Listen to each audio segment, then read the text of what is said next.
Good morning, student. I am Dr. Hena Naz, Assistant Professor, Department of Botany, Patna Women's College, Autonomous. Today we are going to discuss a very interesting topic, that is biodiversity. To understand the term biodiversity, it can be split in two words, bio and diversity. Bio means biological living organism, which can be animal, plant, microorganism, and diversity means variation in their habitat, that can be aquatic, terrestrial, marine. So the living organism which are completing its life cycle in a diverse habitat by mutually interacting with each other to form a successful complex ecosystem is called biodiversity. The term was first coined in 1965 just to relate the biosphere with all the living components which are continuing its life cycle. Types of biodiversity. There are three types of biodiversity: genetic biodiversity, species biodiversity, and ecological biodiversity. Species biodiversity means all the species that are found in one particular area which are different from one another in their physical characteristic feature or their phenotypic character or their physical behavior. So the variation in the physical behavior and the phenotypic character of all the organism in one particular area is called species diversity. Next is genetic diversity. Genetic biodiversity means all organisms are blessed with certain number of chromosomes, and all the genetic sequence that are arranged on this chromosome are different in different organisms.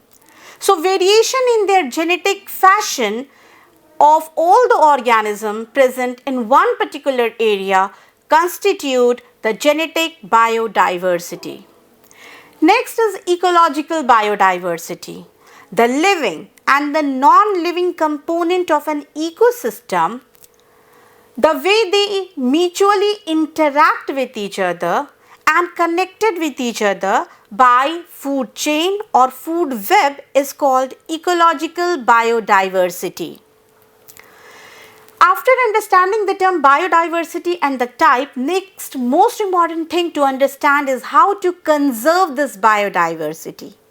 Conservation means protection, upliftment and management of the natural resources for sustainable utilization in the present and in future generation. So the main objective of conservation is to preserve the species which are on urge of getting extinct in the coming future, sustainable utilization of natural resources present in an ecosystem, and to imply essential ecological process which will behave as a life supporting system for a successful ecosystem. So this conservation can be done by two methods, in-situ conservation and ex-situ conservation. In-situ conservation means conservation of organism or species in their own natural habitat, which is very cost effective, convenient, and large number of species can be conserved simultaneously in any ecosystem. So this natural bioconservation method is to conserve the species in their own habitat. For example, biosphere reserve, national park, wildlife sanctuaries. These are certain in situ conservation method where all these places are well demarcated by boundaries, run by government organization, and all the human interference are completely prohibited in these areas. Next is ex-situ conservation. Ex-situ conservation refers to conservation of organisms by introducing them into the artificial ecosystem or man-made ecosystem, for example, zoo, botanical garden, gene bank.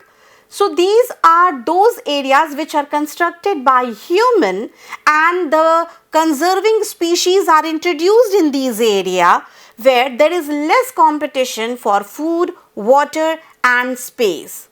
There are many advantages of ex-situ conservation. For example, all the species are given a longer time for their breeding activity.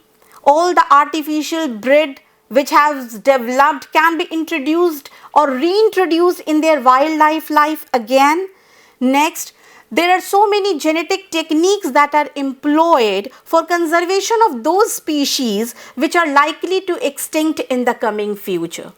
So these are the method of in situ and ex situ conservation. I hope you have understood the term biodiversity, type and the method of conservation, that is in situ and ex situ conservation. As a responsible citizen of India, we should conserve the diversity which is present over here for our future generation. Thank you.